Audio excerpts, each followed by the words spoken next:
comment est-ce qu'on fait? C'est très simple.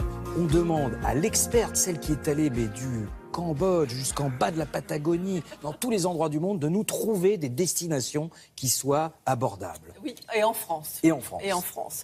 Parce que soit le porte-monnaie fait grise mine, soit vous manquez de temps. Ouais. Eh bien, moi, je vous propose de rester dans notre magnifique pays aussi et d'avoir l'illusion de voyager.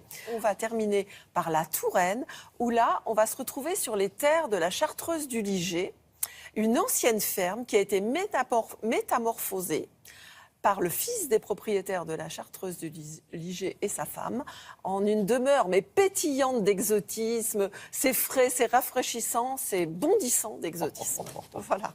C'est parti. En Touraine, sur les terres de la Chartreuse du Liget, une vieille ferme abandonnée s'est réveillée tout en beauté. J'aime beaucoup les couleurs, c'est mon métier. Parce que j'ai dirigé pendant 20 ans un bureau de style qui était spécialisé en linge de maison et où la couleur était maîtresse. Et un jour, je vais chez un grand fabricant de papier et je tombe en extase devant ces animaux du monde entier, les kangourous, les perroquets, les éléphants. Il a un succès fou et tout le monde adore ce triptyque. En Pologne, lors d'un voyage, nous avons trouvé ces magnifiques oiseaux colorés.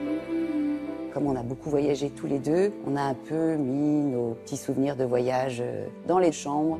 Dans la chambre exotique, vous avez le Souzani qui est sur le lit, qui est un textile brodé d'Europe de l'Est, les coussins qui viennent de Pologne. Dans la chambre romantique, le tissu, c'est une indienne du 18e. Du voyage, mais aussi du partage. Autour de la table, alimentée par les trésors du potager.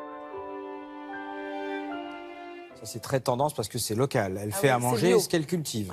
Il n'y a même pas 10 mètres entre la table et le jardin.